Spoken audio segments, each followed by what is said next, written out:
Kaliwat kanan ngayon ang mga trades at rumors ng SMC teams, with these negotiations being lopsided now more than ever. Harvest time ngayon ng SMC teams. Stephen Holt sa Ginebra plus RJ Abarientos na third pick. Zav Lucero sa Magnolia, pati Will Navarro rumors sa Beermen. Ang MVP teams nagsi-harvest na rin. At ang nag-udyok sa kanila, ang takot na masapawan ng namumuong bagong independent super team sa PBA, ang Converge Fiber Xers. Masasabing tanking ang ginawa ng Converge last conference at worth it ito dahil si Justin Baltasar ang kanilang first overall pick. 6'7" big man who showed a lot of potential under Tab Baldwin sa Gilas. Probably ang missing piece nila para simulan ang metamorphosis sa rebuild patungong dinastiya. Sila lang naman ang tanging independent team na kayang tumapat sa SMC sa mga under-the-table money offers dahil ang backer lang naman nila, maliban kay Governor Delta Pineda, ay ang Strong Group Athletics. Binunyag ng Wojnarowski ng PBA na si Snow Badwa na nilalakad na ng Converge ang offer nila kay Greg Slaughter at kay Mikey Williams. Heto ang plano nilang Big 3 kasama si Baltasar. Nakaplano rin silang maghanda ng trade package para kay The Beast Calvin Abueva. So if this is the case, this is what their super team would look like.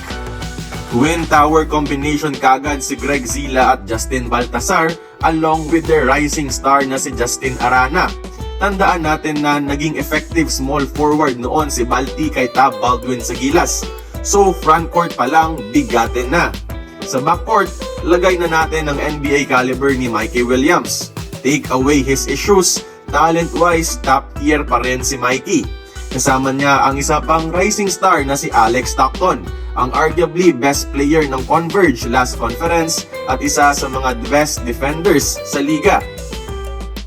Para kumpletuhin ang rotation sa bench, sige, sabihin nating may off-the-bench monster sila kay The Beast Calvin Abueva. May 3-level scorer kay Shawnee Winston. May 3-and-D players kay Mike Nieto at DJ Andrade. May backup floor general kay Aljun Melesio.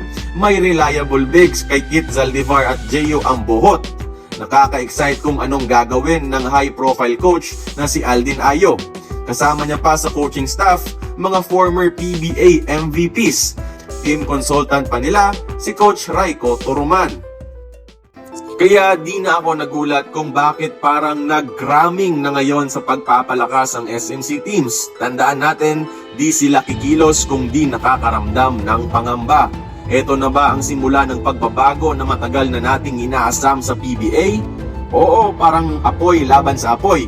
Ang super team approach ng Converge para patumbahin din ang long-standing super team dynasties sa liga. Pero ika nga nila, the end will always justify the means. Kaya kayo mga idol, anong opinion nyo dito at saan kayo? Sa pula? Sa puti? Sa bughaw? O sa lila? Tara, pag-usapan natin yan sa comment section. Kung nagustuhan mo ang ating video, please like, share, and subscribe. I-follow mo na rin ang ating social media platforms for more exclusive sports content. Until then, this has been Courtside Buckets. See you on the next one.